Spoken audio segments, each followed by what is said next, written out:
ይህ ቪዲዮ በህይወታችሁ ላይ በጣም ቢዚ ናችሁ ነገር ግን የሆነ አይነት ውጤትን ማየት አቅቷችኋል ወይም ደግሞ ፕሮዳክቲቭ መሆን አቅቷችኋል በዛሬው ቪዲዮ ላይ ከነበራችሁበት ቢዚነት ወደ ውጤታማነት እንዴት እንደምትቀይሩ የሚያስረዱ በጣም ቆንጆ የሆኑ ነጥቦችን እናሳያችሁ ይሆናል አብራችሁን ቆዩ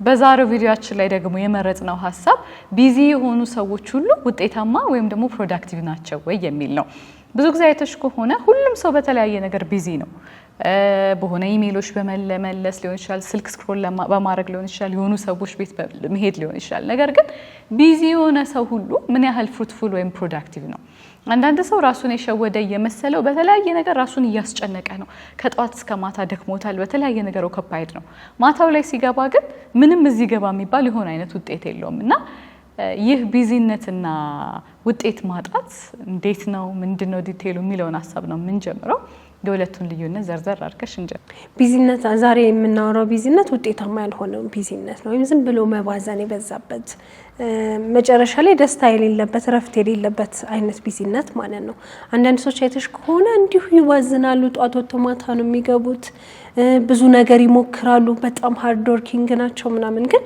ፋይናሊ ደስተኞች አይደሉም የሚገባቸውን ህይወት እየኖሩ አይደለም ከዛ ከጆዳፍ አይነት ህይወት ቢዚ የሆኑ ሰዎች የእውነት ውጤታማ ናቸው ወይ ወይም ፕሮዳክቲቭ ናቸው ወይ የሚፈልጉትን አይነት ህይወት እየኖሩ ነው ወይ ብለን ስናይ አይደለም ዝም ብለው ግን ከጧት ወጥተው እስከ ማታ ድረስ እየባዘኑ ነው አንዳንድ ጊዜ ግን እንዲህ በጣም ቢዚ የሚሆኑት ወይም ራሳቸው የሆነ ነገር ውስጥ የሚደብቁት በሃርድ ወርኪንግ የሚሰሩት ከራሳቸው ስሜት ለመሸሽ ነው በቃ የሆነ ፔን አለ ከተረጋጉ እርፍ ካሉ የሚጮህ ድምጽ አለ እሱን ድምጽ ላለማስተናገድ እንዲሁ ሃርድ ወርኪንግ ሆነው የማይገባ መሄድ የሌለባቸው ወይም ደግሞ ቅድሚያ የማይሰጠው አይነት ቦታ ላይ ይገኛሉ እነሱ ባይኖሩም ችግር የሌለበት ቦታ ላይ አሁን ይሄን ቢዚነት ምንድነው መሄድሽ አለ መሄድሽ ቫልዩ ከሌለው መቅረት ትችያለሽ ማለት ነው እነዛ ሰዎች ግን ይሄዳሉ ያስፈልጉም አያስፈልጉም ይሁንም አይሁንም ያደርጉታልና እነዚህ ያ ቢዚነት ነው ቢዚ ስንል ሌላው ደግሞ ፕሮዳክቲቭ መሆን ማለት ግን በመናደርገው ነገር ፕራዮሪቲ ሰተን ማድረግ ያለብንን ነገር በትክክል እያደረገን ውጤታማ የሆነ ወይም እረፍት ያለበት ህይወት መኖር ነው ፕሮዳክቲቭ መሆን ፍሩትፉል የሆነ ህይወት የሚኖሩ ሰዎች ቫልዩ ያለው መጨረሻ ላይ የሚያስደስት ወደ ግባቸው የሚያደርሳቸው ወይም ደግሞ ያ የሚያደርጉት ነገር ለሌላም ሰው የሚጠቅም ለነሱ የሚያስደስት ነገር የሚያደርጉ ማለት ነው ቢዚ መሆን ማለት ግን ዝም ብሎ መባከን ወይ እነሱም ደስተኛ አይደሉም ወይ ያን ያህል ቫልዩ አያደርጉም በጣም ሃርድ ወርከር ናቸው ግን ውጤታማ አይደሉም ፍሩትፉል የሆኑ ሰዎች ግን ሃርድ ቲንከር ናቸው በጣም መደንብ ያስባሉ ጥቂት ነገር ያደርጋሉ ግን ፍሩትፉል ናቸው ከዛ ፕራዮሪቲ ለምን መስጠት እንዳለባቸው በትክክል ያውቃሉ የትኛውን ነገር የቱ ቦታ ላይ ማድረግ እንዳለባቸው የት መሄድ እንዳለባቸው ምን መስራት እንዳለባቸው በትክክል የሚያውቁ ሰዎች ናቸው እሺ ሌላው ደግሞ ብዙ ሰው ቢዚነትን ከውጤታማነት ጋር ያገናኘዋልና ቢዚ ሲሆን አተረፈም ፕሮዳክቲቭ ሆነ ማልሆነም በቃ ውጤታማ ነኝ ብሎ ያስባል ይሄ ነገር ምክንያቱ ምንድነው አንዱ ቤተሰብ አስተዳደግ ኦሬዲ ልጅ ሊሆን ይችላል ፋሚሊ በቃ ጧት ወጥቶ ማታ ሲገባ ነው ኦኬ ሂ ኢዝ ዱይንግ ሰምቲንግ ቤተር ብሎ የሚያስቡትና አንዳንድ ሰው ጧት ወጥቶ ማታ ሊገባ ይችላል በጣም ሊወጠር ይችላል ግን የሚያመጣው ውጤት ምናልባት ትንሽ ነው እና አንድ ቤት ውስጥ ያሉ እህትና ማቾችን ብናይ አንዷ ተቀጥራ ነው የምትሰራው ከጧት እስከ ማታ ነው የምትሰራው በጣም ትለፋለች ግን የሚከፍሏት ብር 4000 ብር ነው ቤት ያለችው ልጅ ግን ቤተሰብ ምንድነው የምትሰራው አትወጭሞ ይሏታል ኦንላይን ስራዋን ሰርታ ለ3 ሰዓት ብቻ ነው የምትሰራው ነገር ግን በወር ውስጥ ከ80,000 ብር በላይ ታገኛለች እና የነዚህ ሁለት ልጆችን የሚያገኙትን የብር መጠራሱ ስታየው ህይወት ላይ በጣም ስለሮጥ ስለታገልን አይደለም የምናሸንፈው በትክክል ያስተውሉ ቀድሞ ባሰላሰለና ባሰበና አሁን በተለይ ያለው ጊዜ ታውቂዋለሽ ሃርድ ወርኪንግ ላይ ብቻ የሚሆን አይደለምና ምሳሌ ለመስጠትም ቢዚ ሰዎች ብዙ ጊዜ በጣም አድካሚ ስራ ይሰራሉ ለምሳሌ ተቀጥረው 12 ሰዓት ሊሰሩ ይችላሉ ያን ስራ ሲሰሩም ኢቭን ስኪል ያዳብሩበትም አንዳንድ ሰዎች ተቀጥረው ሰርተው ስኪል ያዳብረው ውጤታማ ይሆናሉ ወደ ፍሩትፉልነስ ቢዚ ሰዎች ግን ለሚፈልጉት ስኪል አይደለም እዛ ጋር የተሰማሩት የሚማሩትም ነገር የለም በጣም ድካም አላቸው አይምሯቸው ክሬቲቭም አይደለም የማሰቢያ እንኳን ለራሳቸው ጊዜ የላቸውም ሁሌ የሆነ ነገር ውስጥ የተወጠሩ ናቸው እነዚህ ሰዎች ሃርድ ወርክ ላይ ናቸው 80% የሚያተኩሩት ስማርት ወርክ ላይ ሜቢ 20% ነው እሱም ለዛ ነገር ውጤት የሚሰጠውን ነገር በማሰላሰልና ቢዚ የሆኑ ሰዎች በጣም ታጋይ ሃርድ ወርኪንግ ናቸው፣ ስማርት ቲንኪንግ ግን የላቸው። ወደ ፕሮዳክቲቮቹ ወይም ደግሞ ውጤት ያላቸው ሰዎች ስንመጣ ግን ስራ የሚሰሩት ኢፌክቲቭሊ ምናልባት በቀን ውስጥ ከ6 እስከ 8 ሰዓት ነው። ያቺ ስራቸው ግን በጣም ፕራዮሪቲ ያላት ዋናቸው የሆነች አይምሯቸው ሳይደክም ገና ፍሬሽ ኢነርጂ ላይ እያሉ ለሚፈልጉት ፐርፐስ ግብአት የሆኑ ዋና ዋና ነገሮችን አድምተው በደንብ አድርገው ይሰራሉ። ከዛ ራሳቸውን አያደክሙ፣ ማረፍ ይጀምራሉ። ለምንድን ነው የሚያርፉት? ለቀጣይ ነጋቸው አይምሯቸው ክሊር ኢሜጅ እንዲኖረው አሳርፈው ሪስታርት አድርገው ሪፍሬሽ አድርገው በአዲስ ኢነርጂ ነገ የተሻለ ነገር ይጀምራል። እና እነዚህ ሰዎች ብዙ ጊዜ በዛው ልክ የሚወስዱትም ስኪል አለ፣ የሚማሩትም ነገር አለ። ለምን? አስተዋዮች ስለሆኑ። እና እነዚህን ሰዎች ከቢዚ ሰዎች ምን ይለያቸዋል? ውጤታማ ሰዎች ምን ተብሎ ነው የሚታሰበው? ጥናቱ ላይ 70% ስማርት ቲንከር ናቸው። አይሮጡም፣ አይታገሉም። እንደ ቢዚ ሰዎች ያው ዝንቧ እንደምንለው እየሄዱ ከመስታወት ጋር አይጋጩም። ዞር ብለው ነው what are the possible chances። እና መጀመሪያ የሚጀምሩት እነዚህ ሰዎች ከማሰብና ከመጻፍ ነው። ምን ላይ ነኝ? ራሳቸውን በጣም አሰስ ያደርጋሉ። ያለውበት ሌቭል ምንድን ነው?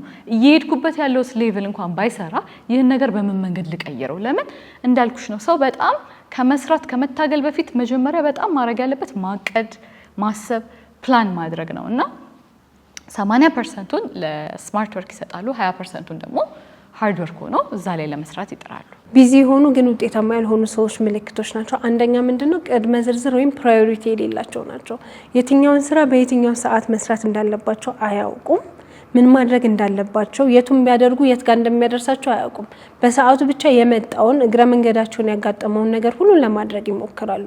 ሜቢ መመለስ የሌለበት የሚደርስ ቀስ ብሎ የሚሰራ ስራ ቅድሚያ መስጠው ሊያሰሩት ይችላሉ። ምናልባት ደግሞ የተሻለ ውጤት የሚያመጣውን ነገር በዛ ላይ ምሮ ሲሰሩት ውጤታማ ላይሆኑ ይችላሉና ፕራዮሪቲ የላቸውም። በቃ አንደኛው ትልቁ ምልክት ምንድነው? ፕራዮሪቲ የለም። የትኛውን ብሰራ የትኛው ሞር ወደምፈልገው ያደርሰኛል የሚለውን ነገር አያውቁትም። ሁለተኛው አይ ማለት አይችሉም፣ ወይም አይሆንም፣ ዛሬ ይሄን ነገር ማድረግ አልችልም ማለት አይችሉም።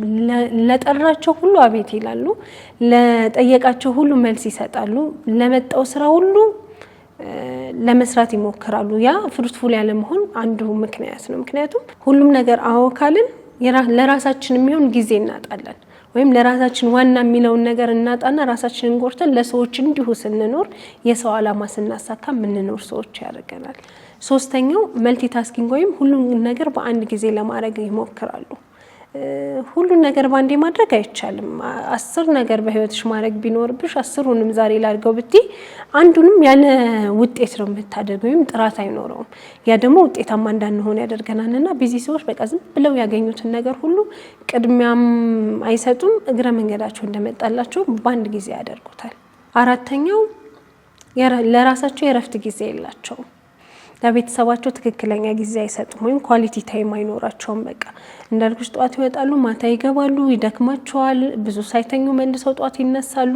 ከዛ ይሄን ደስተኛ ህይወት መኖር አይችሉም፣ በቂ ረፍት አያገኙም፣ ጤናቸውንም በትክክል አይጠብቁም ማለት ነው። ይሄ ትልቁ ምልክት ነው። በቀጣይ ደግሞ የምናነሳው ሀሳብ ምንድነው? ሰዎች ከቢዚነት ወደ ውጤታማነት ወይም ደግሞ ፕሮዳክቲቭ ለመሆን ምን አይነት መፍትሄዎችን እንጠቀም ለሚሉ እነሱ መፍትሄዎች ዘርዘር አድርገን እናወራለን። የመጀመሪያው መፍትሄ ከምንም ነገር በላይ መንፈሳዊ ህይወታቸው ላይ ምራኝ ብሎ እግዚአብሔር አምላካቸውን መጠየቅ ነው። በአምላክ አንድ ቀን ነው 1000 ዘመን ይባል የለ። ሰዎች በራሳቸው ከመታገላቸው በፊት ፈጣሪያቸው የተሻለውን ወይ የተሻለውን መንገድ እንዲያሳያቸው በጸሎት መጠየቅ። በጸሎት መጠየቁ እንዳለ ሆኖ ማድመጥ። በተለያየ መንገድ ፈጣሪ ይናገራል። ያው ጥበብ በጎዳና ትጨዋለች ግን ማንም አላስተዋላትም ነው አይደል የሚለው። ስለዚህ ጥበብ በተለያየ መንገድ ሲገለጥልን የዛ ነገር ግብአት እንዲሆኑልን እነዛን ነገሮች በደንብ ለማድመጥ ለመረዳት መሞከር። መዝሙረ ዳዊትም ላይ ምን ይላል? እግዚአብሔር ቤትን ካልሰራ ሰራተኞች በከንቱ ይደክማሉ፣ በሌሊት መገስገስም ከንቱ ነው ይላልና ሰዎች ስንት ዓመታታቸውን የለፉበት የደከሙበት ነገር ለፈጣሪ ኢመንት ወይም ደግሞ ቀላል ነገር ነው። ስለዚህ አሳልፈን ለሱ መንገዳችንን መስጠት። ሁለተኛው ደግሞ ዲስትራክሽኖችን በአጠቃላይ መቁረጥ። ብዙ ጊዜ አይተሽ ከሆነ ቢዚ ሰዎች የሆነ ፕራዮሪቲ ለማድረግ ይሞክራሉ፣ ስልክ ሲደወል ያነሳሉ፣ የሆነ ሀሳብ በቀላሉ ያዞራቸዋል፣ ኢሜሎች ይመልሳሉ፣ የሆነ ነገር አድርገው ኦኬ ብለው ይሄዳሉ። የሆነ ብሎክድ ታይም የላቸውም ነገሮችን የሚያደርጉበት። ነገር ግን ያን ነገር ደግሞ ብዙ ጊዜ የሚያደርጉት ምንድነው?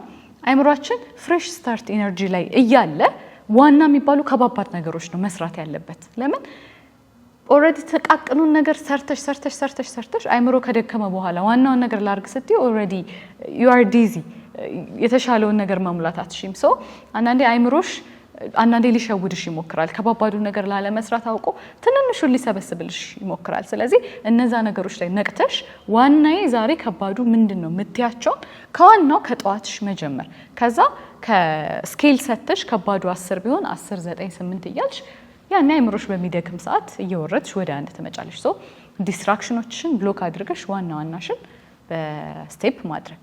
ሶስተኛው ደግሞ ራሳቸውን ኦዲት የሚያደርጉ ሰዎች ናቸው፣ በጣም ፍሩትፉል ሰዎች። ለምን ዛሬ ውሎዬ እንዴት ነበር? ይህን ሳምንት እንዴት አሳለፍኩ? ዝም ብሎ መንጫጫት በቀን መሮጥ ሳይሆን ምን ሌቭል ላይ ነኝ? በትክክል የምፈልገውን ጎል አቺቭ እያረኩኝ ነው? ምን ያህል ደርሻለሁኝ? እና ሚስ ያረጉትም ነገር ካለ ከዛ ለመማር ድጋሚ ራሳቸውን ኦዲት አድርገው ለማየት የሚሞክሩ ሰዎች ናቸው። አራተኛው ደግሞ በቀን የማሰቢያ ጊዜ መመደብ ነው። እነዚህ ፕሮዳክቲቭ ሰዎች ብዙ ጊዜ ቢዚ ሰዎቹ ከ40 ሰዓት በላይ ለረጅም ሰዓታት የደከሙበትን ያልተሳካላቸውን ነገር በ40 ደቂቃ ብቻ ስማርት ቲንኪንግ ወረቀታቸው ላይ ለ2 ወር ቢዚዎቹ የሚታገሉበትን ነገር እነሱ በቀናት ውስጥ አቺቭ የሚያደርጉበትን መንገድ እዛቸው ወረቀት ላይ ያሰፍራሉ። ለምን ኦሬዲ ስማርት ሆኖ ነው በፕላኒንግ በእቅድ በማስተዋል የተለያየ ነገር ሪሰርች በማድረግ ቀድመው የሚጨርሱት። እና በምሳሌም ለመግለጽ አሁን አንድ ድንጋይ የተሰጣቸው ስራ ቢዚና እነዚህ ፕሮዳክቲቭ ሰዎች አንድን ድንጋይ ሰብራችሁ ክፈሉ ከተባሉ ቢዚዎቹ ሲታገሉ ነው የሚውሉት በመጥረቢያቸው በጣም እንትን ሲሉ።